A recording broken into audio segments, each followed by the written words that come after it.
Peace. Welcome to the Real HD show. Running a little late, but we still gonna make it great. You know what I mean?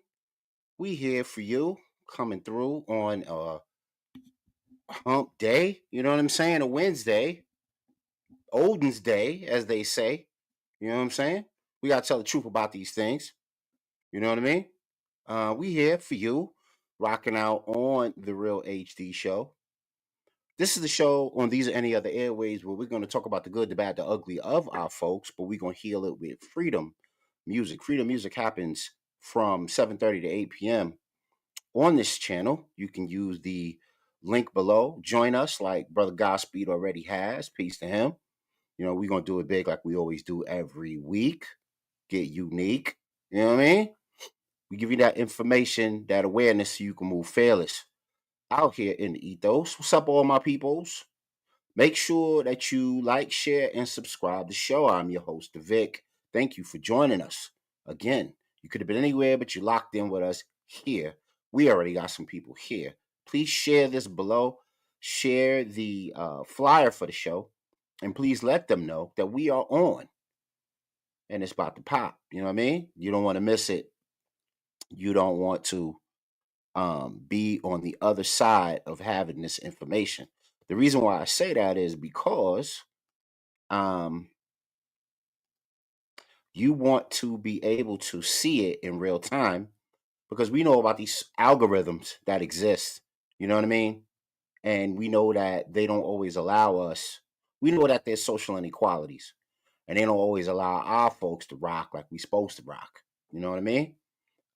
And gain the traction that we need to gain. So sometimes we gotta watch it live, appreciate it live. You know what I mean? And then let some of that donation slide too. So if you feel and if you like who we are, you like what we do, let that donation slide through.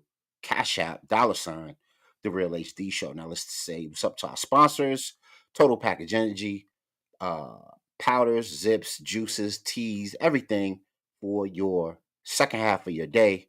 You know what I mean? Because we all get the need for speed. Also, Bats footwear, all the way down from the NOLA. That's my cousin in them designing this really, really dope shoe. Y'all go check them out on Amazon, on uh, Dick's, on Dr. J's, whatever sneaker outlet you can find. Go support Dick's. Go support Bats footwear at Dick's. And also, please, Black House has an event this Saturday. I believe it's like a sip and shop. So if you're able to check out Black House, please, if you're in the Rochester area, check out Black House for all your art and cultural needs.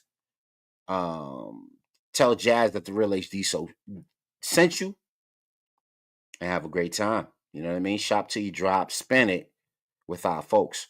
All right, man, we here. We getting it done. I'm gonna bring Brother Godspeed up here. Peace to the God. Yeah, What's yeah. going on with you, bro? Chilling, my brother, chilling. Yeah, man, we here for this tonight. Technocracy. New Mm, American New American Gods. Wow, that's a mm, mouthful, right? that is. Yeah, man.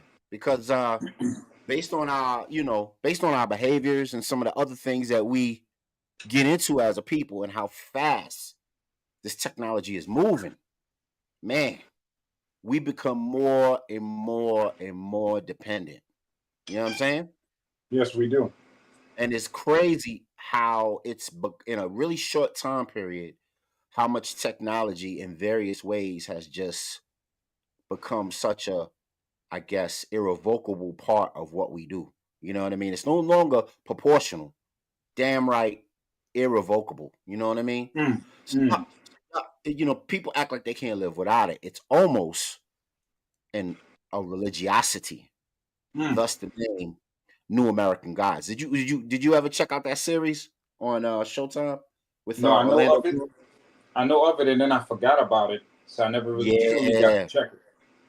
it was unique in the way that it was built because it was um it was supposed to be showing how the gods of old no longer applied, and America as its own intellectual paradigm, its own cultural uh experience has created new methods of worship, new things that are essential for people's life, liberty, happiness, and spirituality. You know what I mean? Mm. Mm.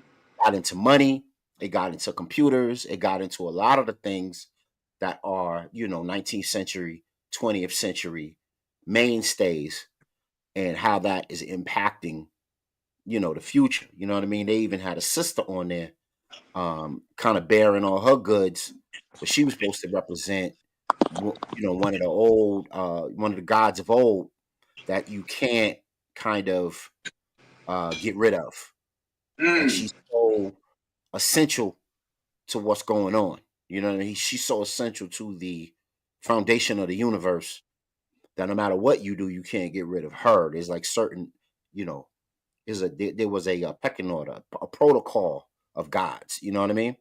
Right. And her, along with several others, were the ones that were irreplaceable. But then there was gods that were gaining momentum, and Orlando Bloom played Anansi, and he had a legendary performance on that joint. I think he deserved the Emmy, but they fronted Oh, on wow. it. So my man from Drumline, remember played the teacher. Yes. He played the band leader. Yep. Yeah. Hey, peace, Yeah. brother Mozzie. What's going on? Thanks for tapping into the show. Yeah, sorry, man. It's been a little busy. That's all right, bro. That's all right. We appreciate you whenever you can come on and give us your time. We're talking about Technocracy, the new American gods. Uh-oh. Uh-oh. What I done started, or should I say, what you done started. You the one sent me this clip, bro. Uh-oh. You the one What did I? sent me this clip, bro. You got me going down a rabbit hole on this joint. But we gonna have an interesting time getting into all these videos, getting into all of these markers for to show how technocracy has invaded our homes and our lives. We just talked about how a couple shows ago. Remember y'all how the video games with the error message on it Mm-hmm. was actually a link to a program that was like a reverse type of surveillance going on within the video game itself. Yep, I remember that. Yeah, man. Vetted, improved. Not many people doing anything about it, but vetted, improved. So we're gonna get into our other segments too, real quick. Let's do elders and ancestors blueprint. We're gonna talk about Paul Williams, the super duper architect and inventor. Let's do that right now on the Real HD Show. Check it out.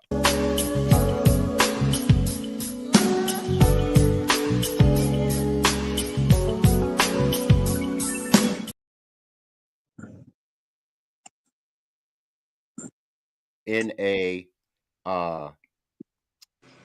elders and ancestors blueprint. Why? Because we are standing on the shoulders of greatness, and they are folks that were here before us. And if we don't take the time to try to understand the blueprint that they left behind, then we are starting over from scratch. And in a lot of ways, it feels like we're doing that right now. So we're going to listen to this guy talk about Paul Williams and all his indelible contributions to the culture. Check it out right here on the Real HD Show.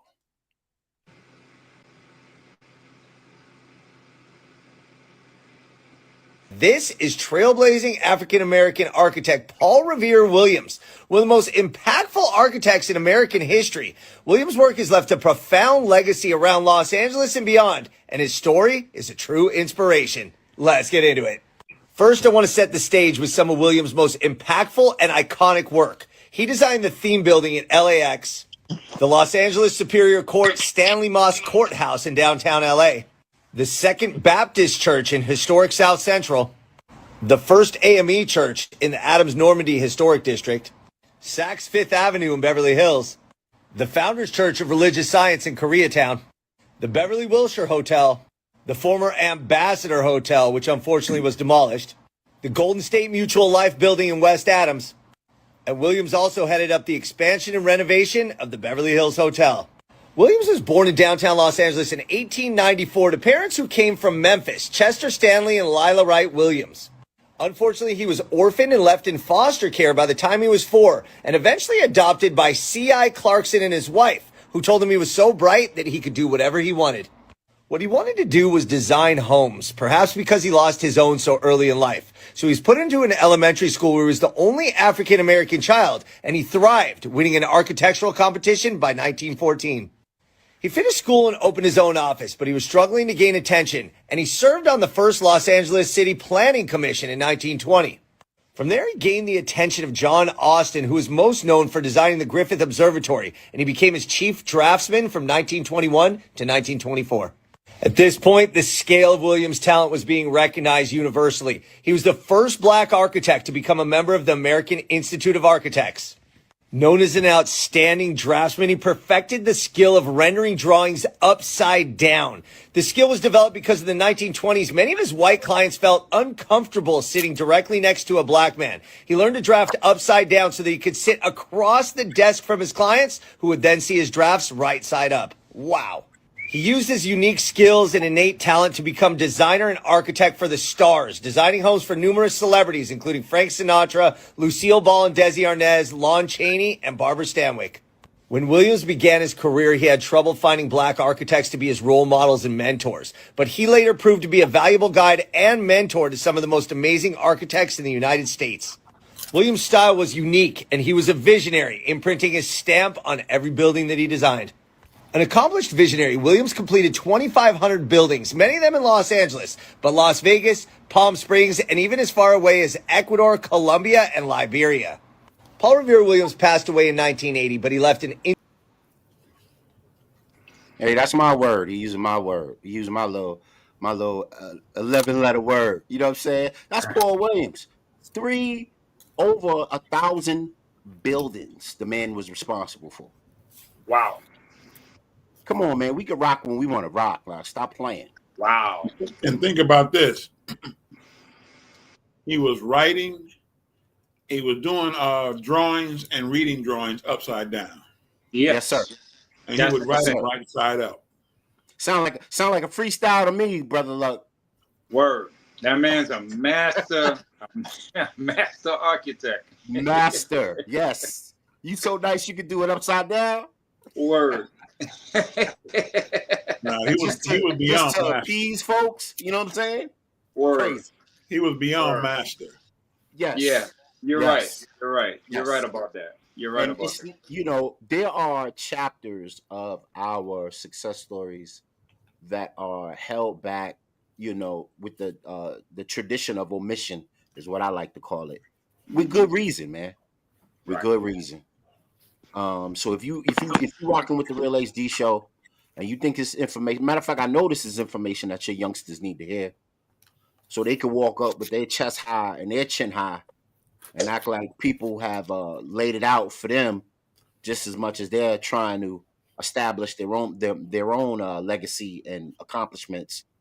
Please put them on to the things that you are seeing, hearing, and listening to on this show, because man, you know, I teach, but I also put a lot of work into pulling these things out so we can know who we are and know what we're about and know and have a sense of where we're trying to go. And know that, we're not reinventing the wheel. It's already been here, man. Folks are just, like I said, they got that tradition of omission. You know what I mean? But you guys, brothers, let me know what y'all think of Brother Paul Williams. We'll wrap it up and get ready to move on to our AAT report. You know what they say? They say some people say there's nothing new under the sun, but I learned something tonight. I didn't know about this man. Thank you. So I'll say to you, brother, thank you for sharing.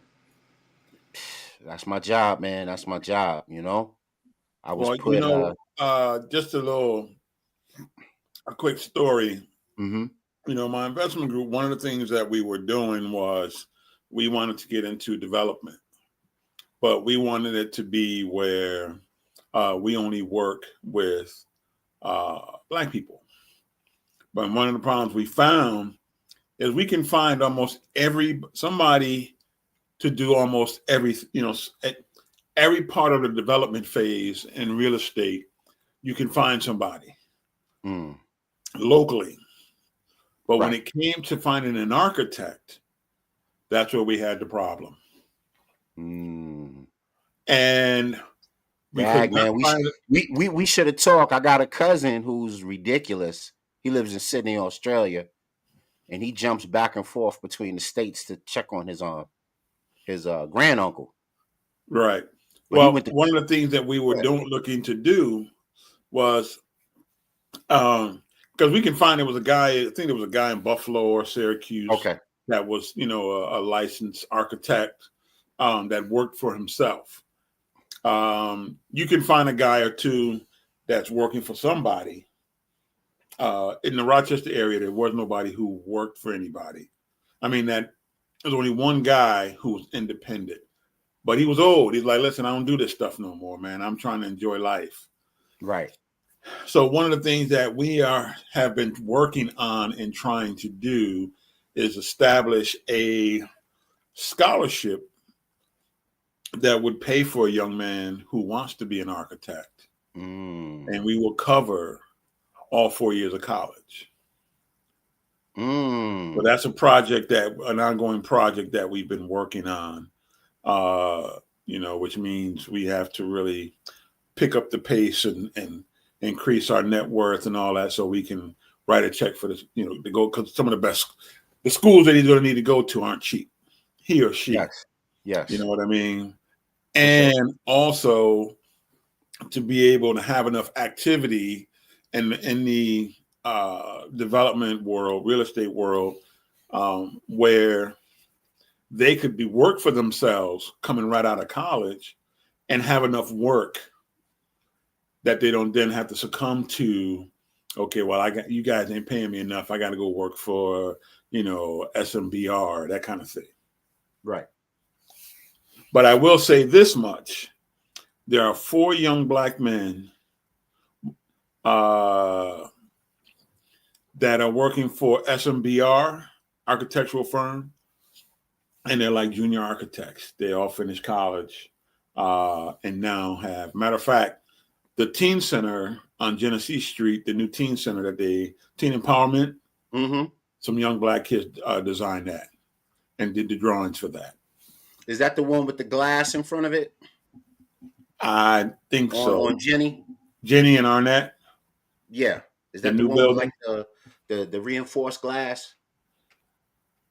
I haven't paid much attention, but it's the only new building on the corner of Jenny and Arnett, pretty much. Okay. It's a brand new building. I think we're talking about the same building. Is it white? I think it's white. Yeah, that one, but that's the teen empowerment, but they built a new building. Oh yeah, that's why I asked. I want to know if it was different. Yeah. So that is I met the 2 young guys who actually do the drawing. One did the actual design, the other one the actual mechanicals. Because one thing people don't know about architect is that you can draw the building, but now you got to talk about what the mechanical's going to look like. Right. How you going to run the wires, what the piping going to look like, what the electrical going to look like. Yep. So you have to put all those things in there also. So when you start talking about architectural work, there's many facets. And just the fact that this man was able to just do all these drawings, man, and he did complete drawings. He didn't do the different segments. Back then, you pretty much did it all. Right. And I'm sure that's what Brother Paul Williams had to do as well. Well, that's what I'm saying. That's what I'm talking about, Paul Williams. Oh, okay. Yeah, he had to do it all back then. Right. Yeah, man. Yeah, because of course they're gonna want you to know. They're gonna want to know if you could get it out the mud and duplicate it, or you just you're a one-trick pony. You know what I mean? Right. They made it 2 and 3 times harder on you to bring your stuff to patent and to market than even now in a lot of senses. So thank you for that, bro. And hey, man, if you ever come across those brothers, we would love to bring them on the show and talk about their journeys and their contributions. And we would love to have them on and talk. Matter of fact, I'll get my cousin out of Sydney, Lamar, and we can all have a nerd conversation over architecture and engineering. You know what I mean? We just let them go. Yeah, man. And do it real different, Yeah. So and it's it's interesting because as we talk about the future and what's going on under Trump, and we Yes. can talk about everything that's going on, we as a people should be nervous for one reason and one reason only. We've not taken the hard road anymore. You know, we used to say, I want to be a doctor. We used to say, I want to be architect. You know, I want to be, you know, when you start looking at the 40s, the 50s, and the 60s, and the 70s, we were in areas and arenas that when we need the expertise to build an independent community, we had that. We didn't have just the one off and the two off. You know, we had a critical mass that could help us establish an independent community. And right now, that's kind of suspect. Yeah, yeah. Or it's not being brought to the forefront because we know that as a teacher, I know that there's not much reward except for matriculation for young brothers and sisters who are brilliant, who are using nanoparticles to solve cancer, and who are, Joseph Chikumbutsu, uh, Jalen Brown, who is made a gas alternative. Those people aren't on the main screen being, honored and celebrated. We're celebrating the, celebrity life, the fast life, so on and so forth. So if you're listening to the show, Mob Crush, we got about 1,500 in there. We appreciate you jumping on with us. It's a hump day. We're gonna try to get busy with y'all. Please tell them to come on. We celebrate all students. That's why I had Stig Stigalo and his group of people who do music, not only do hip hop but play it and studio engineer it. So they're actually on the keys, they're on the instruments, they're on the boards, they're designing their entire musical experience. We want all of the creators and in diversified fields on the show. So please reach out, tell them to come and check out the show, and we will bring them in and celebrate them for who they are and what they can add to the culture. Yeah, man. So it's the Real HD show. We rocking heavy. Brother Mozzie, Brother Godspeed, our regulars, our call letters are below StreamYard.com, PUNXYFYVNE. Please join us up front. Don't be scared. Everybody's welcome. Men, women, children. Doesn't matter. If you have an intelligent thought and you want to add to the culture, please come on through. Let's have a higher discussion. But right now we're going to jump into our AAT report because it's a good one for the sisters. Right here on the Real AC Show. Here we go.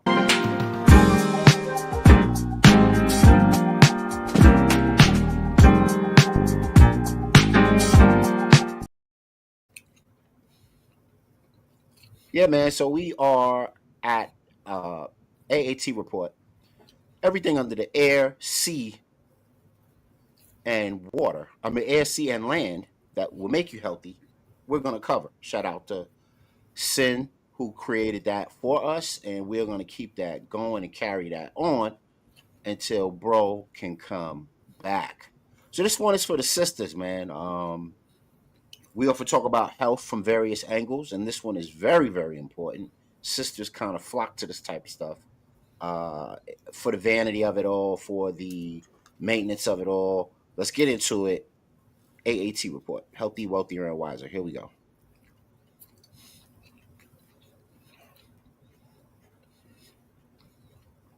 Is sounding the alarm about synthetic braiding hair. It's something used by a whole lot of people, especially the black population,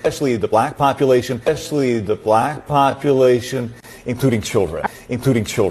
Our Nydia Hahn joins us now with the concerning findings. Nydia. Yeah, concerning is right. Testing found potentially dangerous chemicals, including cancer-causing substances, in 100% of the hair samples. We break down the investigation results and have tips on how to stay safe.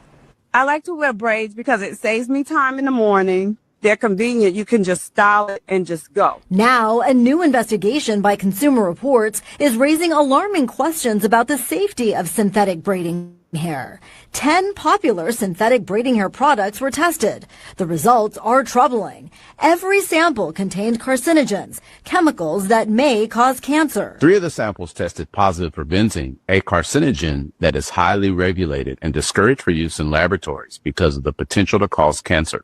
James Rogers, who led CR's synthetic hair testing, says testing found lead in 90% of the products. There is no safe levels of lead.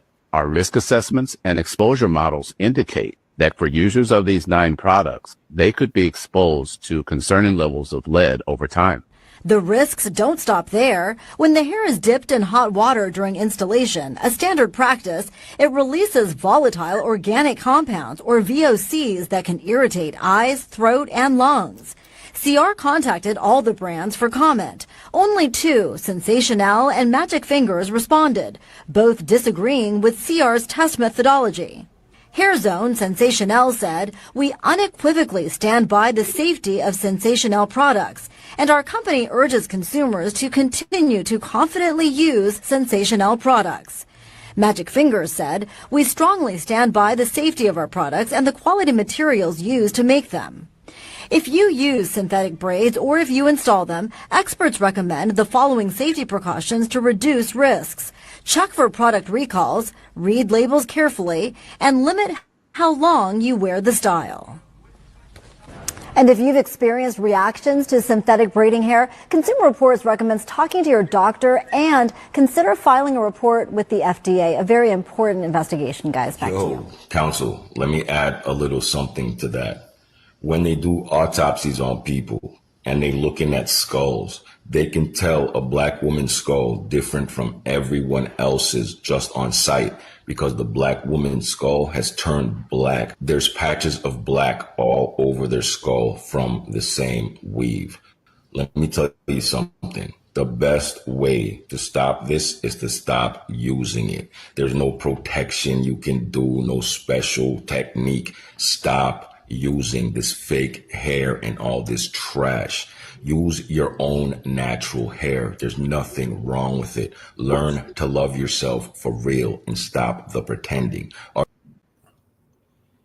All right, man. That's Sargon the Great. Shout out to him, man. Go check out his page on Instagram. He drops a lot of jewels, a lot of good information. Sometimes he goes way out there. But on this one, I believe, that one could be. And I've heard this before. I've heard this plenty times before about sisters and using too much hair product that is not organic and not their own, for that matter, on their hair. And then, of course, we know that highlighted and actuated by the Jada Pinkett incident of recent times, where she had the most, I guess, infamous case of alopecia, where she had to just shave it all off. And when she was in her heyday, she was known for her hairstylings. Like, that was part of the culture. Everybody wanted to run around and get the Jada Pinkett, if everybody remember. Jada back in the day. Jada was a baddie. Now, I'm not going to say she wasn't bad, but her, like others, have done their level best at using these synthetic products. And now, folks is paying the price for it, and it's also cancerous. You guys' thoughts on this, real quick? I gotta say, good luck. Good luck. I mean, anytime there's a message that comes out concerning women in their cosmetics, good luck. It's an uphill. Wow.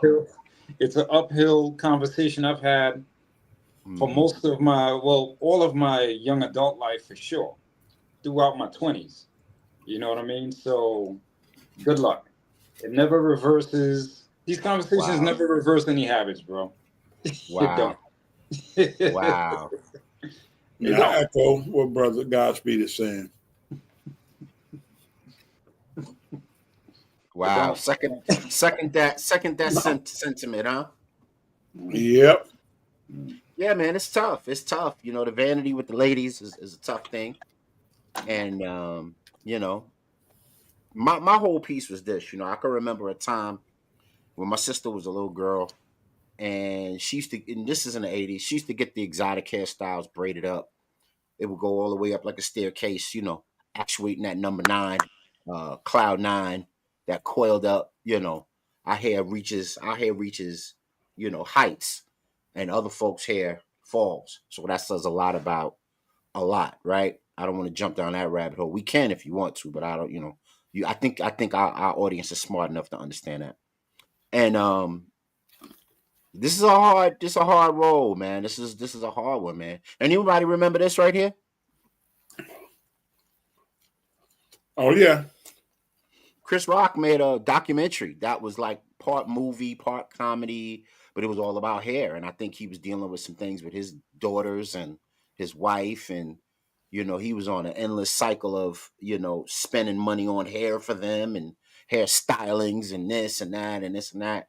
So he went deep cover like Lawrence Fishburne and went all the way to India, which at the time was shipping. I'm not sure what the rate of that is now. I'm sure it's very similar, but they were shipping all types of packs of hair, Hawaiian silky, yaki. They had all kinds of names for it. And you would think with the invent of that would give people a lot of pause. Nope. And they were talking about one thing that really bugged me, right? Was they talked about it in that particular film, right? And they also talked about how people would basically spend their mortgage money or their rent money or their food money on hair and had no qualms about it. Do you think that anybody in the audience listening to my panel, do you guys think that this is still the same? Or has it metastasized to like they say, cancerous levels? It's still the same. Still the same. Still the same. Because our vanity is such that we'll do anything. And because a lot of us can't afford to maybe purchase stuff on the regular, sometimes we have to cut corners this week to go to the club or to the club. And sometimes you just got to go buy a couple cheap packs. Yep. I once watched a brother use part of his debate platform to break down high heel shoes. I felt it was very engrossing. I was like, yo, like drop some bombs. It made sense, I take it back home to, my small community. Oh yeah, that conversation didn't go too far at all. Wow. So tell us, what were some of the what was some of the pushback? What was some of the you don't have to go real deep, but I know it's very obvious, but what was some of the pushback? Yeah, brother. Honestly, none of the pushback was even like worth remembering. Okay. It was that superficial. Yeah. Yeah. Wow. Not even worth remembering. I mean, this brother showed that with the high heel, how it contorts your back the wrong way, and it also broke it down on how it actually adds to foot problems because of the bad posture for the back, the lower back, and also the feet eventually, and nobody wants to hear it. So I'm like, okay, sorry, just checking. Well, what's sad about it is that we at one time used to own that black hair care industry. And yes, they were doing the Jerry curls and they were pressing the hair and trying to make it straight, strip it, and make it straight. But we had black people who were chemists working for black hair care companies that were trying to come up with better products that were good for us. But as the good hair showed, what started happening was, Korean Americans started getting into the game. And once other people get into the game, for some reason, we stopped shopping with our own people. We talk about these boycotts that's going on and these blackout boycotts they've been doing. We've been boycotting black businesses forever. Oh, man. Preach. You know what I mean? Because as soon as this happened, I remember Johnson in Chicago. You had, I forget the other one, but they had the one guy down in North Carolina. They were chemists. They were good at what they were doing. They were developing products for our hair. And all of a sudden, it damn near disappeared overnight. Think about it. We stopped going to our own stores and we started going to the Korean stores. So what happens? They now have the buying power to do whatever the hell they want to do. They then started cornering the market, buying up all the black companies that were suffering. Wow. And then locking us out now. Monopoly. Yeah. Wow. Here's what's funny, because a lot of people go to these Arab spots and think the Arabs now own the industry. The Arabs don't own the industry at all. What happens is the Koreans are not selling to us to open up stores. They're selling it to the Arabs to open up stores. And I was wondering about that until I went into one of the spots one time, because they also sell men products, and I wasn't in there looking. Actually, I was looking for a belt, and then I kind of, how you kind of just see stuff and you kind of observe. I don't know about you guys, but sometimes I go in places I've never been in. I kind of walk around real slow. I kind of look around a lot and observe, because I hate to say I was in the hood and I was a little nervous. I won't say I was nervous. I had a heightened sense of awareness. There you go. And, the Arab dudes was up there doing what they were doing. And the Asian guy happened to be in the store. He's walking around with his booklet, and they made their order through him. And I was like, interesting. And then, I got to, having a conversation. The Arab dudes, they don't really want to talk to you about much. So, I had to, all my years of training and traveling and being involved, I got to be able to get him to get his guard down. And he pretty much just said, no, this is who we buy our product from. I'm like, hey, this is a bitch. So now we can't even look at that movie that Chris Rock had, how the Korean, because there's another documentary too about the hair industry and how the Koreans took it over. We can't even sit there and say the Koreans are treating us bad, because the Koreans now done went behind the scene. They are the distributor. They are the producer. And, the Arab stores are the storefronts, and we're locked out the industry. Wow. I believe it. I see it. I believe it. And I know it to be so, because a lot of Asian folks, no matter what denomination they are, they use that same playbook that was, done to them onto other folks. So in other words, now that they have the wherewithal to have their own monopoly, they're going to tell folks where you can and cannot, set up business, because they were told when they came here where they could and could not set up business. Yeah.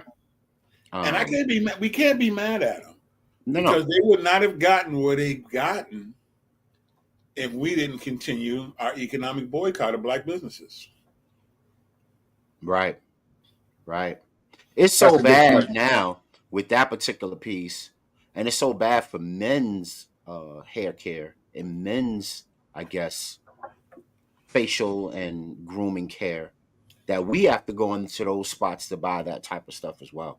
You can't find that stuff in the supermarket. You can't find it in your big grocer. You have to go to those specialized places, because that's where the popular amounts of sales have gone. And they've just funneled that product into their offerings. You know what I mean? And the funny thing is, So we get mad Even if you wanted something for yourself, like some beard oil or whatever you want, you got to go there.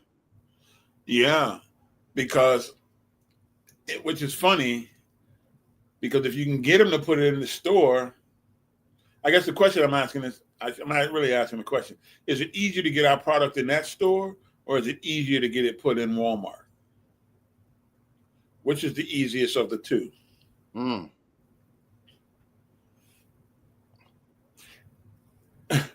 Probably. And then if you want black products, where do you go? You're right. Probably that store. Yeah. Crazy, man. I just wanted to bring that up from a health perspective and think about, ways that we can avoid. We got enough things out here between the blue screen and the poor eating and we don't need to add more things that will make our lives cancerous and give us more maladies and pathogens in our lives. So, sisters, if you can, like, I gotta tell my daughter, like, I gotta ask her, like, yo, are you giving yourself a break with that? Are you not doing those type of things? Yes, Dad. Have you gotten your hair braided, your own natural hair braided? Yes, Dad. I just wore it natural for the last blah blah, but she got to run it down because she know I'm an ass. You know what I mean? She know I'm an ass. She know I'm gonna God get bless after you, her. man. She know I'm an God ass. bless you. That's right. You know what I mean? I get on her nerves, but she knows. So she knows to have it ready when Dad gonna come through and ask about what she doing with her hair. You know what I mean? Because I don't want any craziness happening down the line with her because she wasn't treating herself well and treating her hair well. And please, sisters, if you can, avoid this at all costs. And I can't say that the clip that we just saw was wrong, because if you walk into any of these shops that are all over the place, and the sisters are braiding their hair and they're taking 4 to 8 hours to do one long, poetic justice Janet Jackson type of style with the braids that go all the way down, and we know that's not your hair. We know that's hair added to your hair in various ways to give you that long kind of featured look.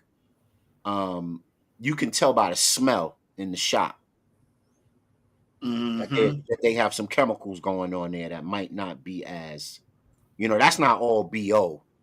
That gotta be chemicals coming out of that or out of that hair. You know what I'm saying?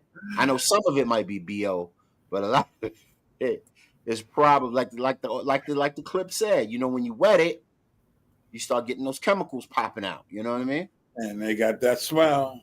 And that's where that smell comes from. You do and that then when they be burning off the 4 edges, times a day. Yeah, burning the tips. I mean, yeah, you got to burn the tips. Yep. So it's a whole process to that, man. It has to be really, really reevaluated and reexamined. Yeah. And I got a daughter, and my daughter used to go to the store and want to buy, but she would get me because she knew I was going to pitch a fit if she came home with synthetic hair. So of course, Dad would give up the few extra dollars, usually like $100, $200 for her to do her hair, to get the real hair. So the daughters know, you know what I'm saying? Of course. You know the deal. Like, I know my dad's going to complain. Oh, let me buy a packet. And I need these ones right here, Dad. I'm like, man, I'm not buying that. I'm not going to help you with that. And don't bring that in my house. Old school. The old school. Don't bring that in my house. Don't bring that in my house. Yes, sir. Yes, sir.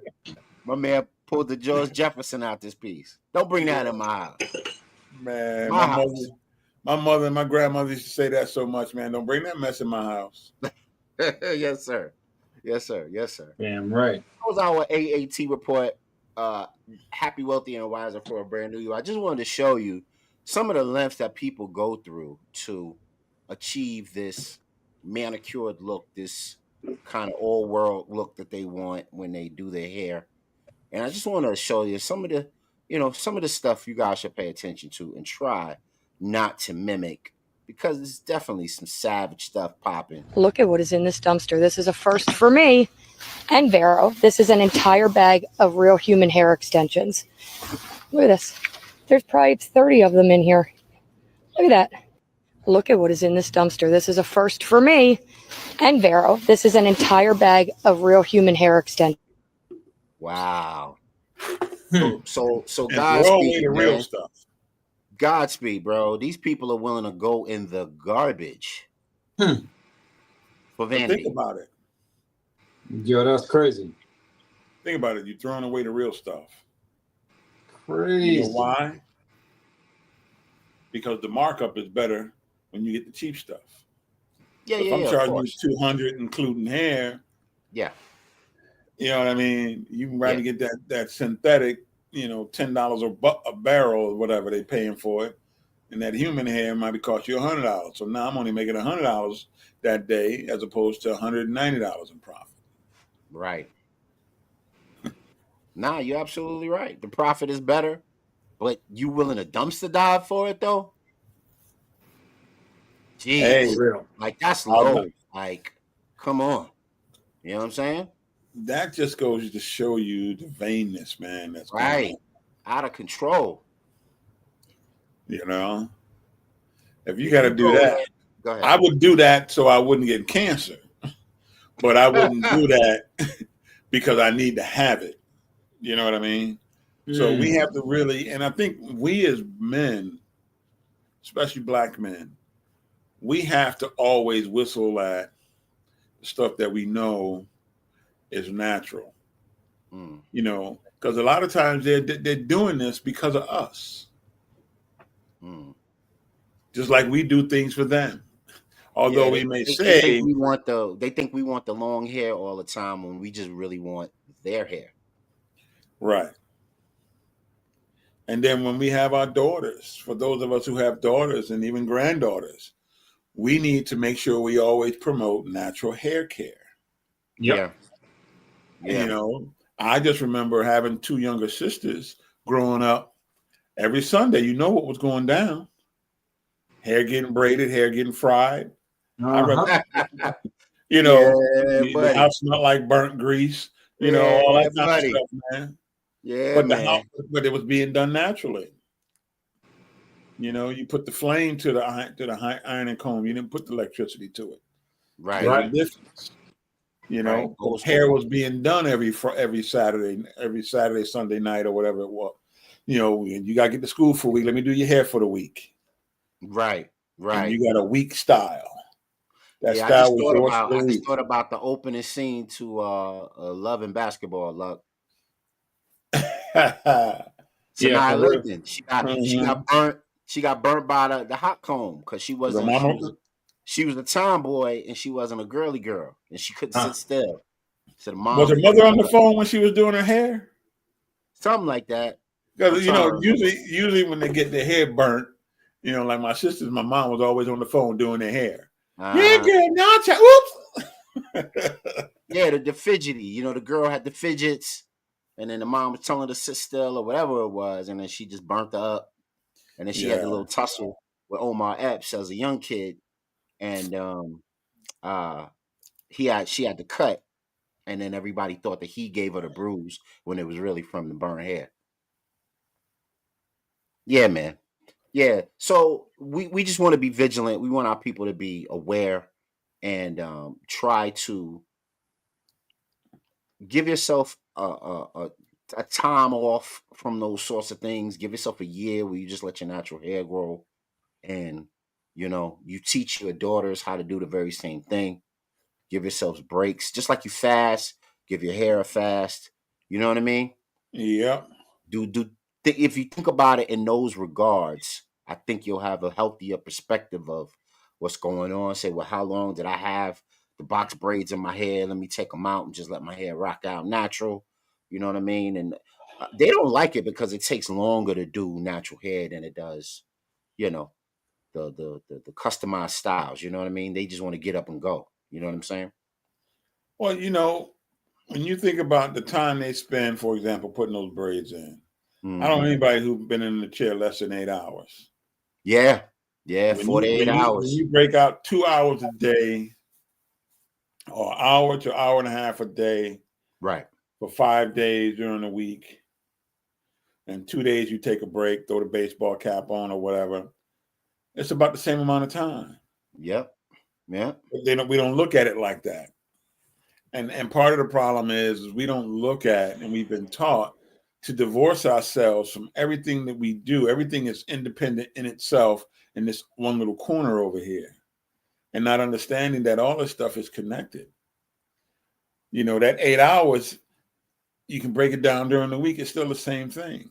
8 hours is 8 hours, no matter how you use it. Absolutely. Hey, everybody on right now, Mob Crush, Twitch, tell us of your, hair stories. You know what I mean? Do you have a hair horror story? Do you have a hair truth story? Did you come to an epiphany on about your hair care and what you plan to do with it as a melanated sister? You know, it even got these sisters go so hard, brother Luck, for this hair that they even invoked the Crown Act. You know what I mean? And it was mainly for sisters. It wasn't brothers complaining about hairstyles in the workplace. That was for sisters. And Uh-huh. I'm all for it. I'm all for them recognizing sisters to do their hair and wear their hair in unique styles the way they want to wear them. But if you walking in there looking like, more European than you looking like anything else, then that's a whole problem and a half. You know what I mean? So let's Yep. try to do better. Let's try to move on. It's in the 9 o'clock hour, and we're gonna get started with the Power to the People news. So what the people came for tonight. So Power to the People news. Wait, what just happened? This just happened. We're talking about tonight. We're talking about technocracy, right? And technocracy is very important to acknowledge that's going on right now because the powers that be, the elites, however you'd like to call them, they would install policy, law, legislation, culture, and make penalty for you not doing those types of things. But you don't know that the people behind it are technology experts that they're listening to, and they're taking their cues and their subject matter knowledge from another person. So essentially, what you have is unelected officials leading government. How about it? We're gonna get into a little clip of this, right? Real quick. Talking about a little bit about this technocracy. Hopefully, it shines a light on it for some of us, or at least gives us a jump off point for us to, talk about the subject matter. And I had it queued, and I don't know why it's not queued now. So I'm gonna do this. I'm gonna do that. Come on. All right, here we go. All right, I got it. Let me see if y'all see what I see. Okay, there we go.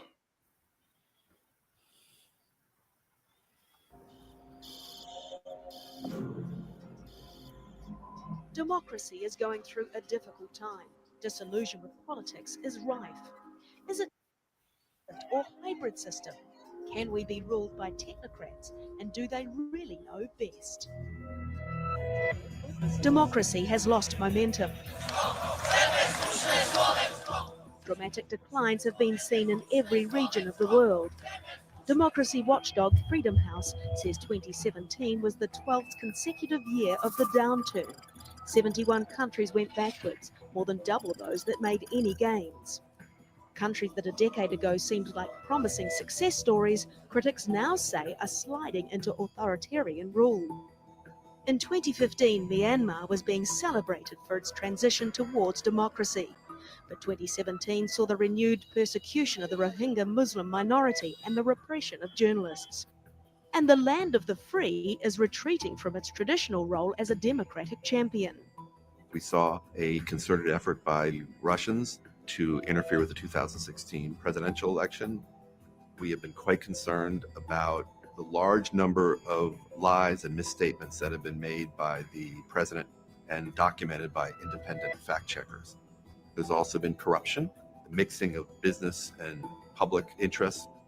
These would be things that we would look at in other countries, and we are noting them in the United States.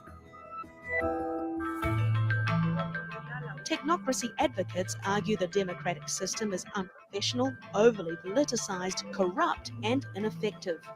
A society managed by scientists and engineers would be more rational and productive. Singaporeans handed rule of their society to a one-party technocracy, and it's an economic powerhouse with the second busiest port and the third highest per capita income in the world. Ukraine's outgoing economy minister called technocracy the only hope for lasting change, 2 years after the 2014 revolution, when people were growing tired of the slow pace of reform. I think we really need to use this opportunity to bring in a completely different, set of people with a completely different mindset. In 2011, both Rome and Athens installed prime ministers with expertise in economics and finance to drive through tough austerity measures. Technocracy does have its proponents. Pew Research shows that while there's a global preference for representative democracy, the next best option is a system where experts, not elected politicians, call the shots. Praised as the answer to populism and political bickering, more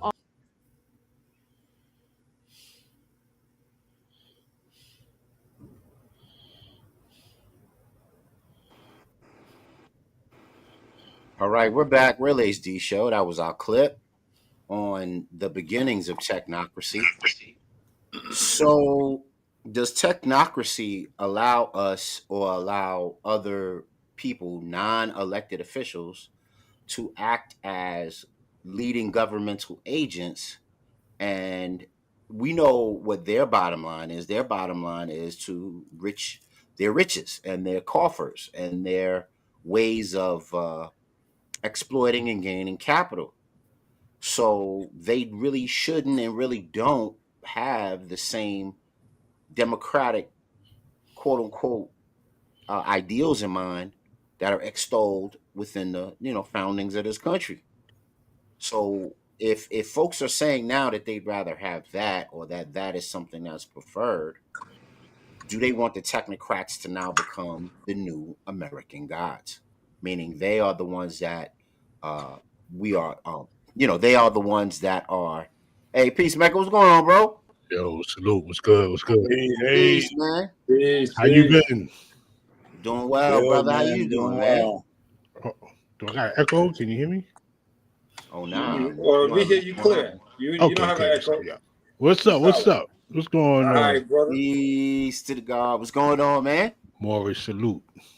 Yes, sir, man. We talking about technocracy and the powers that be, and are we letting non-governmental officials, non-elected officials, run the country?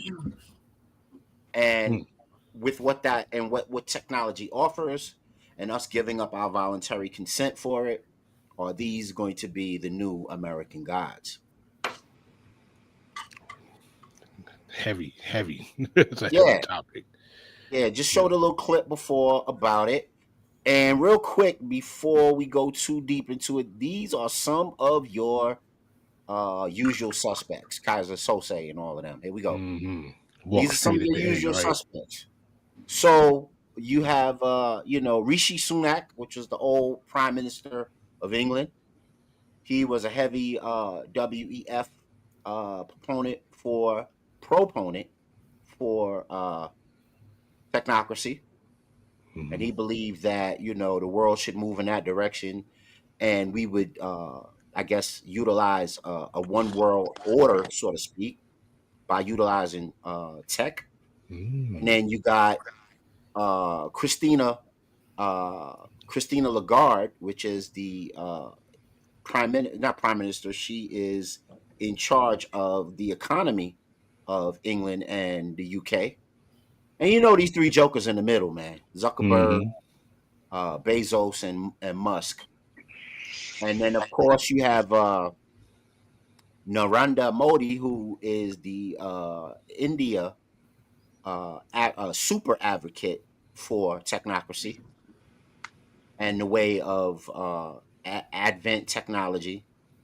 And then, of course, on the left side below corner, you have Putin and his people. Now, a lot of people don't know this, but years ago, Putin got the best of the best of the best of the tech-savvy people across the globe to come and work for him. And he held them up in Moscow and paid them a nice fee to create algorithms that could spy on the world and give them the same sort of blanket supervision and surveillance as the dude in the middle did for the United States. Peter Thiel and Palantir. Now, if the WEF for the World Economic Forum should owe him a great deal because he was a student of Kissinger and he created this surveillance state that some complain about, but most acknowledge. Like if you're at a red light and you see a camera zoom in on you and zoom out, that's thanks to the groundwork laid by Peter Thiel and Palantir, which is a super data collection surveillance cat who was a Kissinger student, and out of the Kissinger model, he decided he helped the world develop a lot of data collection and surveillance apparatus that are used right now. Right. Your classic. Can you tell the public who's his man? Who his protege is? Who's this? Peter Thiel's protege, the one that he rose up. Put us Our on. current vice president. Hey, put us on. Vance, right? Vance. Early on from his second year in law school? Right. Come under the wing of Peter Thiel under the group called the Rising Rights.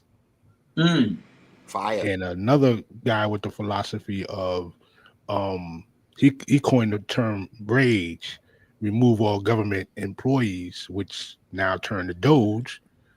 And his name is Curtis Yarvin. Wow. Appreciate you, bro. That's dope. Fire information. You only gonna get this here, man. And you know what? We always do this on the show, man. We always say this, and I'm gonna ask Brother Mozzie to jump on if he's still available. We always say this. We always say this on the show. What in the world has this got to do with us? What does that do with us as a people? Why does this matter? Why is this important? Because as one of the largest consumer groups in America, we find that various technological advances we must be a part of. And in doing so, we don't realize the freedoms that we give up. We don't realize some of the health effects that it causes us, and basically the mind control that takes place. So it's a lot of little things like that that we need to be concerned about that we're just not in tune to. Yes, absolutely. That voluntary consent is heavy, man. You give that up, you sign off on your little, what do you call that? You sign off on your credit card statement to open up a new credit card, and you're put through a mill of information that earmarks you and puts you in a certain category. And a lot of this has been started by insurance companies and the way that they do business and the way that they sell secondhand and third-hand information across the board. You know what I mean? Yeah. And now all sorts of you can't even make a purchase nowadays without giving somebody your blood type and your mother's middle name. You can't even make a purchase. Like, dude, I'm trying to get a slushie. I don't need to tell you my dad's social security number. Like, knock it off. You know what I'm saying? I'm trying to do something real. I'm trying to put air in my tire. I don't need to give you my whole shopping list from the last 3 years. Like, knock it off. But it's all about data, man. It's all about the data. Yes. Well, we live in that data age. People forgot that the Piscean age was the age of control. That's why religiosity was so big. Now we're moving into the age of Aquarius. The age of Aquarius is about information, data. Yep. And he who knows to manipulate it and can control it will control the masses. Oh, man. There you go. Fire.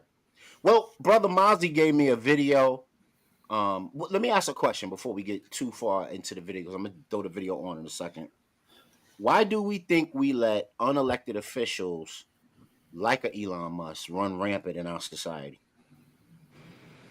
Why do we let them run rampant in our society? Damn, that's Elon Musk is not an elected official. absolutely, He is absolutely. But Right. we revere people with a lot of money. Yep. Somehow we put them in a godlike category. We think they are the smartest. We think that they've done all the person did was come up with an idea and have some people to help him monetize it, and there you go, right place at the right time. Right. Yes, sir. But we I mean, tend to think these people are like gods, man. You know, what's crazy is that, if Elon Musk is the drug, Trump is the gateway to it. He's the gateway drug because he brought him in. You brought him through. You opened the door and let him walk on through. Now he's sitting in the Oval Office with a hat on his head. And then now this guy from over there in the Ukraine come over here to have a building session. And he get ridiculed for having his his army gear on. And this man coming from a warring nation. And I'm just cracking up. I'm looking at it from a very simplistic perspective. I'm looking at it like, wow. I'm not going to look at it like the show that it is and the show that it was. Because, Trump did look at the cameras and say, hey, we had enough, right? I just want everybody to see this. We had enough. And I'm just sitting there cracking up like, this is a show. This is a And show. then they give you the distraction and the propaganda. Oh, we found out they're writing checks to 300-year-old people. Bullshit. That's so much. And the sad thing is that their base believes any and everything these people say. And the reality is, when you then turn the page, which a lot of them don't do, you find out, no, there's only about a couple $1 billion. It's not the hundreds of the $1 trillion of whatever that we supposedly have found. And it didn't happen. And his people can't come through there and find and do what other people with the same skill set couldn't do all the years they were working for the government. The reality is they never really want to do a true audit of the feds. You know what I mean? So now that this is happening, we're making this guy out to be, the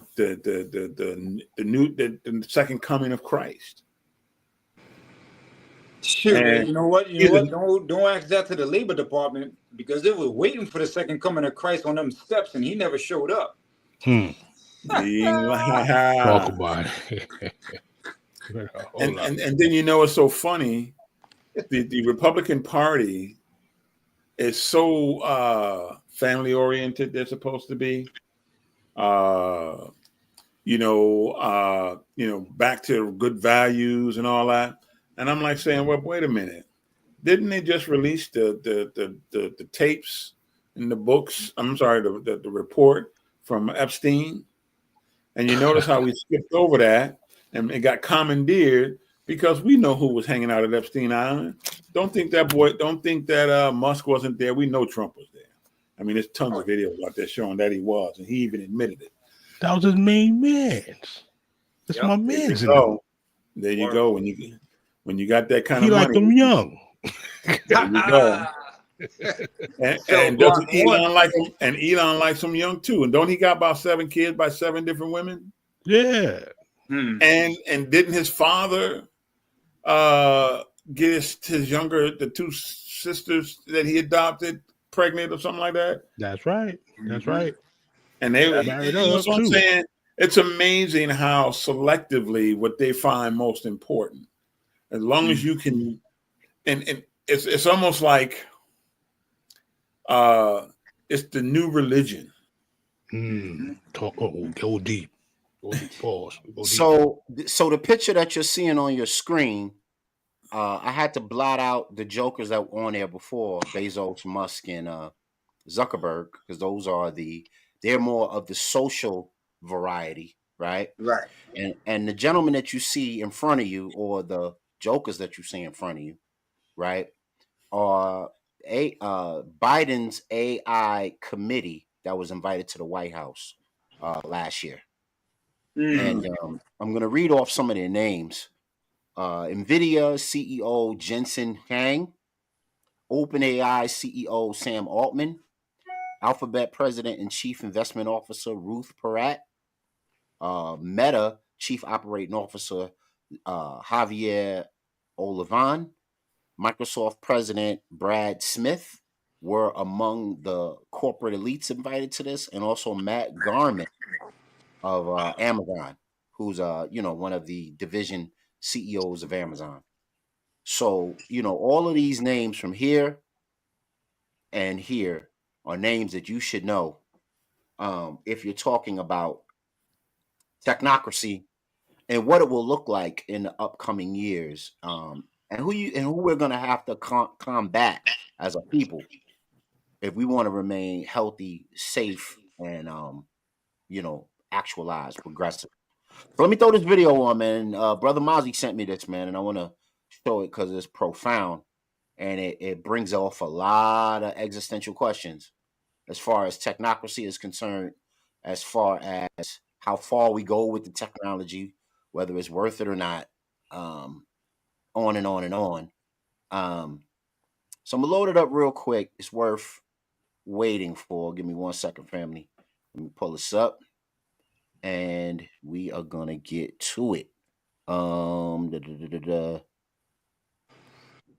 it at?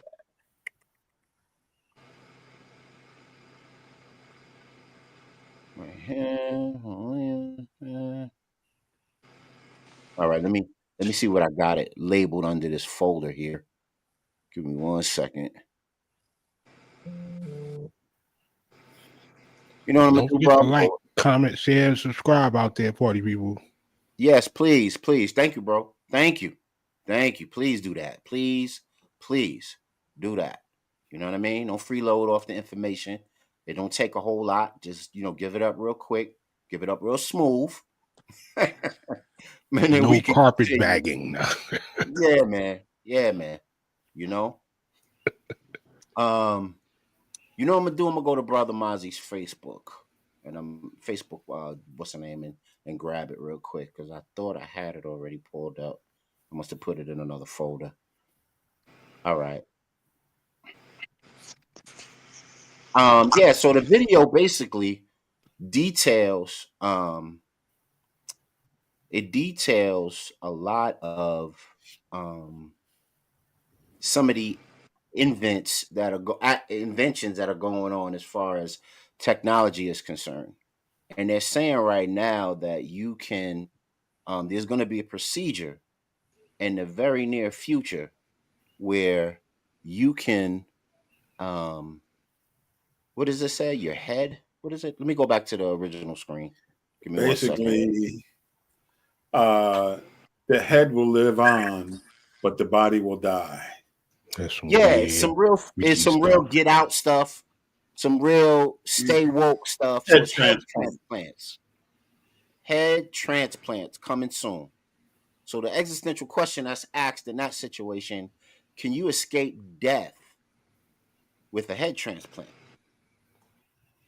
Crazy on crazy on crazy-er. Y'all first impression. Head transplant. Yep, that's part of the new inventions that we have to wrestle with as far as this technology goes, and how it's impacting our lives. And we talked about with the hair, how the sisters will do anything for comfort, style, and vanity. We might get approached by some folks who think that this is the best way to go because it's the most comfortable way to go. What do y'all think so far? Let me just cue this video up while y'all give me a thought or two on this. Imagine you go to talk to a shorty at the bar and she got a fake head. Forget that. The eyelashes and the wig. Right? Imagine you talking to a sister, a European woman at work, but something just don't look right, and then you find out you know, she got a sister's body that she's using, that she got her head tied Oh to. Lord, she got that gat. Yeah, man, that's a whole stay woke situation. That's a whole Get Out situation. Remember the movie Get Out, where they were trying to put the consciousness inside of the virile black people of the dead white folks. You know what I mean? Yeah. Yeah. And we The thought that was seed. a movie. We thought that was movies. But it said life depicts art, and sometimes, you know, art depicts life. Yeah, man. Mm-hmm. All right, so I got the video up. I'm gonna show it right now. Pardon me for taking a little bit on it. Let me share my Imagine screen. the rent they had for the weekend. That's crazy. Right, man. All kind of. Jeez, come on, man. Like a head B&B. Oh, that's crazy. That's crazy. That's like about what 5,000 years away from now, maybe. the head B&B. Crazy, man. Let's look at this video real quick. Check it out. Real HD Show.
All right, man. Hey. Who thinks the price of melanin is about to go up right now? Oh yeah, it's up. I want to take melanin his going face up real quick. off. You know, it's interesting. Right. What's interesting is, you know, I used to have a subscription when I was younger to Popular Science magazine. And I remember in one episode, matter of fact, I think I still got that magazine stored away. But they talked about in the near future that doctors will be, for example, in New York, and he's performing an actual surgery in Brazil.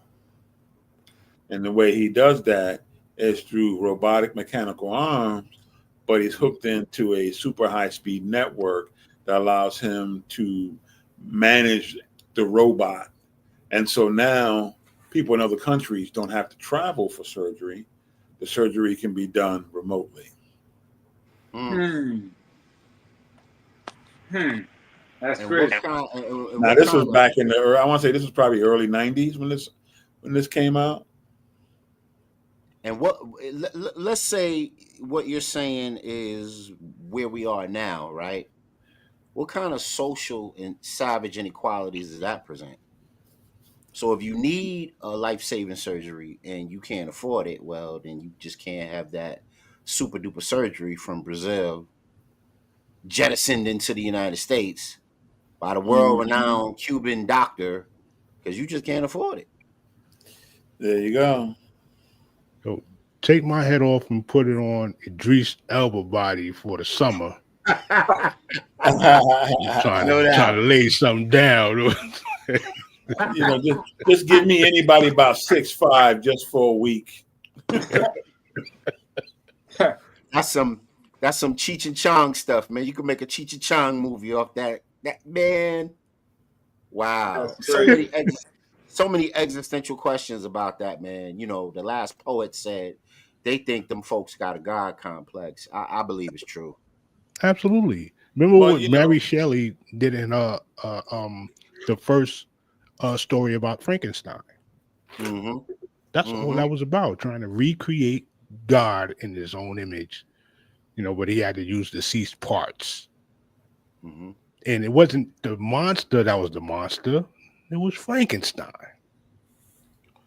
Hey, look, what bothers me about this, right, is back in the day when they used to night ride and they used to dig up the bodies of our folks out the graves to perfect the errors that they did with medicine to where they have medicine right now. What was the methodology that was used to do this and to come up with this technology? Were there some sacrifices made to Moloch in them? Did they snatch up some bodies that didn't belong to them in order to get this done? That makes you wonder. Canada says they've been missing young brothers for a minute. They're getting a lot of young brothers snatched up in Canada like crazy. That was just late last year. Got to have some people to practice on and don't work when they're dead. Yep. Interesting, man. Necromancy. Yeah. Necromancy. Necro be, being the etymology of negro and negra.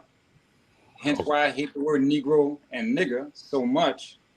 This is where it all comes from, that Greek word as well. That precursors all of them. And I mean, when you think about it, man, that is a form of necromancy. And you know what? This ain't unusual or new. Look at the Hellfire Club. Franklin and them guys. When they went inside their little headquarters and hideaway down in England and went inside of the basement, they found all kinds of human bones. And people was doing all that necromancy stuff down there for a long time. Yeah.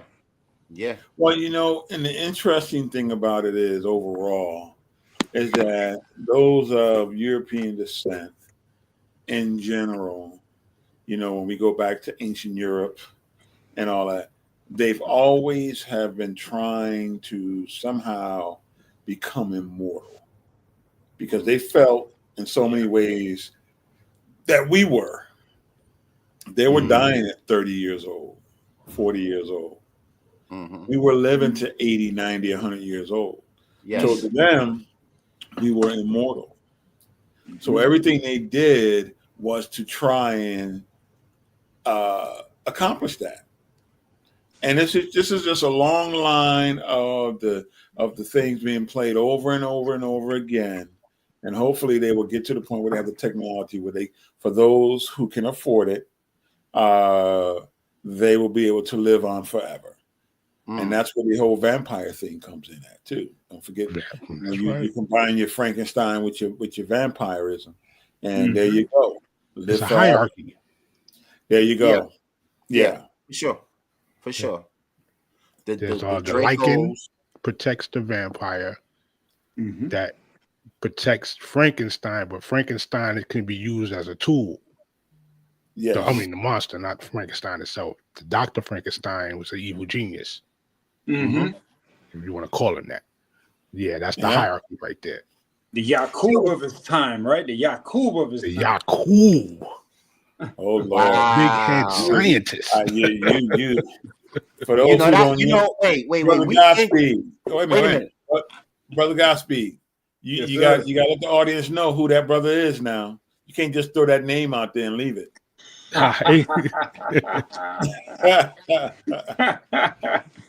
Yakub was the big head, what they call the big head scientist, who created, who actually was experimenting with the breaking down of the original man, woman, and child genetically. By every year he would progress further and further in breaking down their melanin levels and everything that encompasses, and until you got the creation of what they now call nowadays the white man. I can move back on that. And you could go further than that, Omega. Go ahead, drop that. In the Bible, with Jacob and Laban and the speckled goats. Let's talk. And Yakub changing his name to Israel. Get into that. You know what? Right there. You know what? That roamed through my mind, but I didn't have. How could I say? I didn't have enough clarity to go there, but I was happy you did. That's what we do, yeah. Add on. Yeah. So it's what you brothers bring up is real interesting, and I'm glad we on tonight to have a higher discussion about this, because you'll see vestiges throughout time of this very same personage, this scientist type. You get the Enlightenment period, and you got Michelangelo and his whole clandestine grouping of folks and what they were trying to do with the alchemy, right? So at certain points, you always had folks trying to play like they Elohim when they really not. Mm-hmm. You know what I mean? You always got folks trying to be Elohim when they're not Elohim. And man, I'm gonna do this series on the show. I haven't done it in a while, about scholarmance and the Illuminati schools in the Middle Ages in Europe, where Dracula and all of this stuff was supposed to originate from.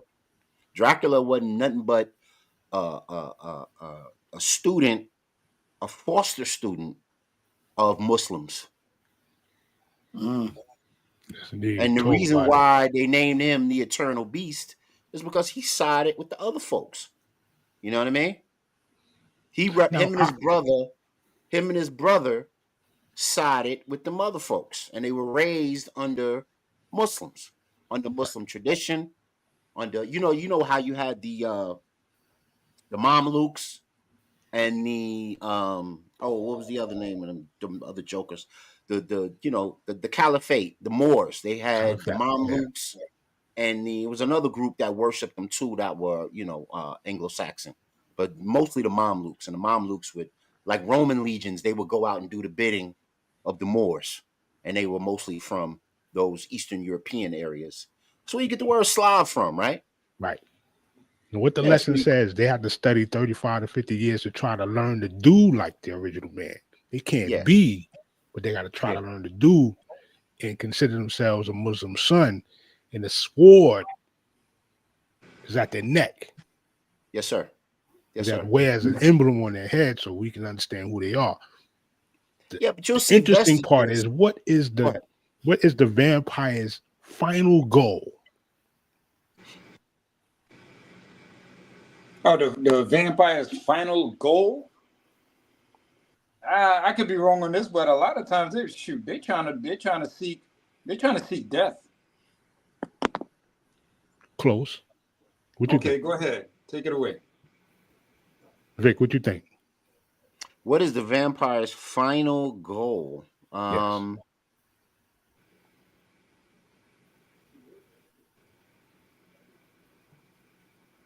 To rid themselves of the eternal curse of living forever.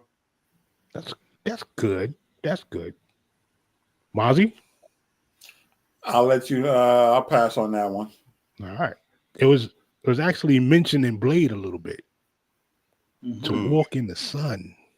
Oh, yeah. Duh. Yeah. Yeah. Oh, duh. Yeah. Why didn't I pick that one? Absolutely. Duh. Yeah. Once that happens, it's a wrap. That is the biggest story. You're right about that. The other thing I proposed is more like what they've been trying to do lately, to try to switch up the scheme of things. But you're right. That's a fact. Yeah. Because when you think about it, the lichens, nor Uh-huh. Frankenstein ever came out during the day. Right. No one came out during the day. Yeah. Yeah. And coming into that light means you are now coming into that almost that eternal truth Yes. and existence. Yes. Yes. Yes. So now that's where you truly attain your righteousness and your eternalness. Amen. So I'm gonna I go hope there we with ain't lose y'all. y'all on the show now, because we like to talk. Nah, you This, good. man. Nah, we want that, man. Hey, man, tap in, man. If y'all with us, tap in. If not, pay attention, get a pad. So this is one of the main reasons, right? Not to go too far into this without introducing that as an entire show. This is why you see Dracula circled around blood.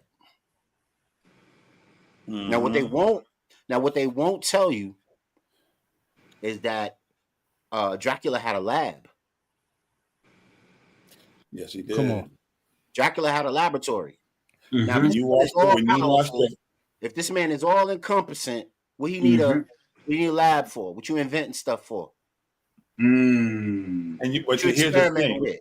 If you the man and you horror incarnate and you just you the devil's right hand man, what you need a lab for? Because they experimenting with the blood. That's the blood work. They trying to get that out of that six-sided carbon chain. They're seeking the melanin. They're seeking that aromatic presence that will allow them to be in the sun. Now, here's what's interesting about that. When you look at what was the one we just mentioned with Wesley Snipes, Blade. When you look at Blade, Whisper was him and Whisper was constantly working on that. That theme was there. That's right. That's right. You look at the early Dracula movies, that theme was there. Yeah. But then we got into the Hollywood piece, and we had to then get into all the other different stuff as it relates to the vampire and Dracula, and then we get into the story about Dracula and then Vlad the Impaler and all that. Yes. All that stuff is nothing but a sideshow to get you going left when you should be going right to understand what this was all about. Yeah, because who's walking nature and all that. Blood allows them to walk in the sun. Boom, the original man. Whose blood don't? Who's the people with the blood that could be in the sun, stay in the sun, get tanned, operate in the sun? Right. You know what I'm saying? Hey, don't let it be a summer day and your man, he hit the can like this and get the top off and put it on the fire hydrant. You out there all day. There you go. You out there all day cooking and not missing a beat. Yep. The vibration of outside like that. You know what I'm saying? The people was up. Everything is moving. Yeah. And also, in one of the Draculas, I don't even remember. I don't know if you guys remember, but they were playing with sound in the blood.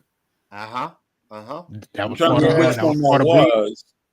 Yes, that is true. Now, if you go into an interview with a vampire, they were using pets at first. Yes. Because he tried to subdue his bloodlust for humans at one point. So to try to make it civilized, he would suck the blood out of a rat. You know what I'm saying? Or catch a goat or something like that. Big facts. Yeah. Veer off for the human path, because the human path will unleash the real bloodlust. That's what we have on the planet right now. People with bloodlust, but they don't have the fangs of the primal visceral. So they use the economy, they use technology. Yes, sir. They use wicked ways of manipulation to blood suck the people with fear, sensationalism, the lust of being rich, all this other stuff. Yes, sir. All the distractions. Let me play this video, man, before we get too far going. I gotta shut it down. It's in lieu of the prison strikes that are going on right now. We're about to change and enter a new paradigm about the way that incarceration happens in this country. And this is another technocracy type of kind of rabbit hole we're going to jump down. And this is about what people are doing in prison and the new way that supposedly with technology, people can purport themselves uh, through sentencing and criminality. Here we go. Real HD show. Here we go. Check it out.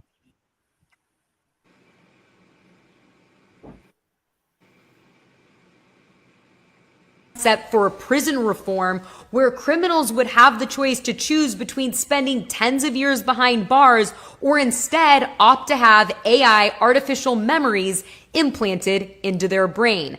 The idea is to treat criminals like patients and permanently change their brain chemistry by implanting these artificial memories so that when they re-enter society, they are a new and completely reformed person who mentally cannot commit any more crimes. The way that it works is that depending on the severity of the crime, AI would design these false memories to be implanted that would make the person more empathetic, or in some circumstances, make them physically and emotionally feel the pain of their victims and their victims' families. Even though this process only takes about 7 minutes, to the subject, it would feel like it had been years. Last year, the United States government spent $8.7 billion of taxpayer money on the prison system.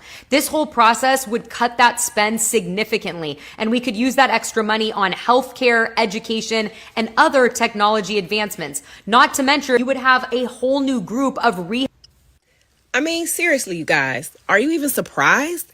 Like, what are your thoughts? I would honestly like to know, if you had a loved one that got sentenced to jail, would you rather that loved one get their thoughts erased and get their mind reprogrammed so they can become a better person to society? Or would you like them to do the time for the crime that they committed? What are your thoughts?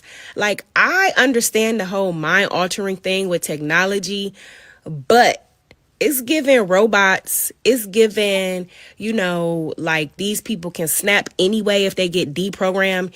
It's given too much. And I personally think it's a horrible idea. But the reality is we really don't be knowing what be going on in them jails anyway. So what are your thoughts? Do you think technology has just gone way too far? Or do you think this is a good thing for society? Yo, I think Cobra Commander is alive, yo. Destro, Cobra Commander, I'll watch with that.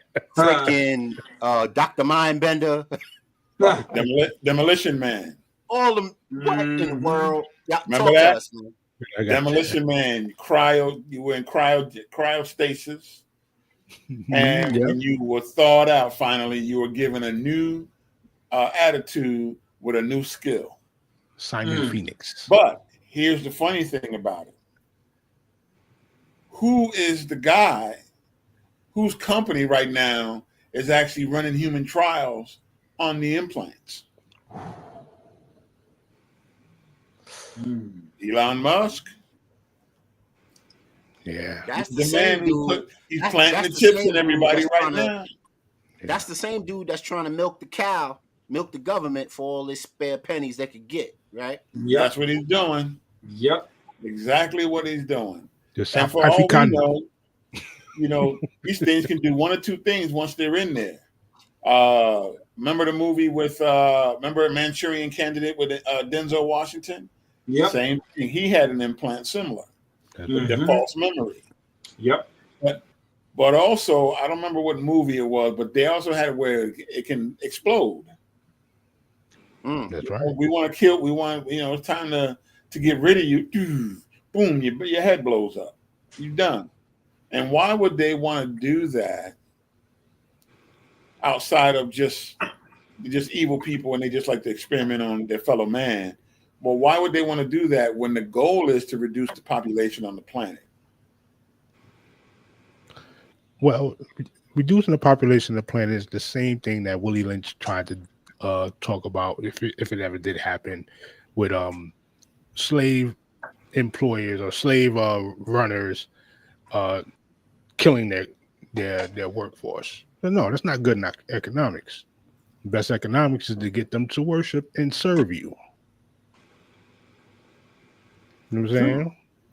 I'd rather make money off of you and not got go to robots. Work. You don't have AI robots. It's not the same flex. Yeah, That's true. But then, you got the Neuralink, and is this a competing brand to the Neuralink? And right now, with the fact that we having all these issues in the prisons right now, especially here in New York State where they're on strike, and then every day, conveniently, there's a leaking of a video of dudes fighting. But one of the videos I just saw a bunch of punk ass correction officers. Yep. Y'all can't all come running and ain't nobody doing nothing. And then, they had two guys swinging this batons, hitting the dude. No, man, you're supposed to take that baton. You're supposed to wrap it around his neck or wrap it between his legs. They teach you other stuff, man. But what happens with a lot of these jobs, and Elon did call it out. He said, the people we put in these jobs, they ain't worth it. They ain't shit. He didn't say it like that, man. I'm doing it for the effect also. But they're pitiful. Fine. No, do what you got to do. Man. They're pitiful. Absolutely. And the only reason why they got the job, because if you live up in North Country or New York State, it's the only place where you're going to get employed and employed well enough to not only have a fat pension, but you're probably going to have the biggest house in the neighborhood. And so only select people getting those jobs. And 9 times out of 10, if your grandfather worked there, your son's going to work there, and the grandson's going to work there. And they ain't got to do shit to get the job. Let's talk about the prison industrial complex, though. It's a private prison contracts.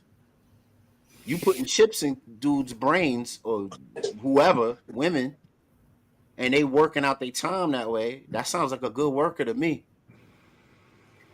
That's somebody that sounds like somebody that can fulfill 90% of their quota on prison contracts and work 16, 18 hours a day without a problem. You ain't got to feed them, because they, in their mind, they're already pre-programmed to do that. And what's more important is, remember, like in Demolition Man, Wesley, it's like, oh shoot, I don't know where the hell I get this from, but he done hacked into the ATM machines getting money. Like, I don't know where this coming from, but it sure feels good. Yeah. Absolutely crazy on crazy. 13th, 14th, and 15th Amendment nightmare. I don't even know what to do. Like PE said, can't trust it.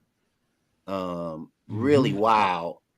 Why would y'all think that something like this would be allowed to go through on the onus of taxpayer money, no less? You know what I mean? Well, I'm put the Moors on notice because we the ones that established these laws, statutes, codes, and commandments. We thought this,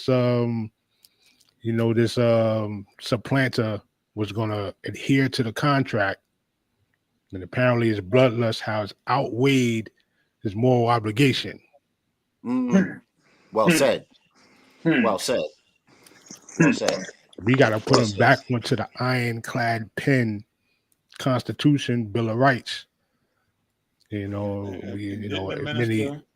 many perspectives, we lacked in our own duties because we need to be a prepared people. At the baseline before we get to our greatness. So many of us are great already, but we have these flaws that just linger around us. That prevents us from getting there. And the biggest flaw is having some solidarity and a code of communication and unionship, fellowship. You know what I'm saying? And we fell for that. That's okay. Then we fell for the money game. That's okay, because there's really no money. You know what I'm saying? Unless you have, a good current in the currency. So we have to reestablish that as the Lost Foundation in this wilderness of North America. That's where everybody's waiting for. What's it going to take to get there? I haven't the slightest clue right now. I hear you. Yeah, you just said a lot. I mean, we are a long way from the Treaty of Peace and Friendship, that's for sure. Yes, sir. Yes. Yes. I think I personally think it's going to come sooner than we realize, man, because we're facing some real dire issues. We talk about a lot of stuff, but one of the things that we don't really delve into is where we are economically in this country. You know, you can't have $36 trillion debt and then 60 to 80% of what you rely on to survive is not even produced by you or in this country. Yeah. It's going to force us as a people to have to come to a reckoning. And all this stuff that Donald is doing is nothing but a distraction to that. So when we start talking about all these, you know, the things that we're talking about tonight, you're going to have to make a decision. Yes. Are you going to drink the Kool-Aid? Yes. Or are you going to, you know, continue to try to run in the woods and not get caught? Mm. And that's what we're faced with, you know, because yellow jackets. Because shit is happening, man. And meanwhile, if you ask people about it, the only thing they know about is LeBron had 30 points last night.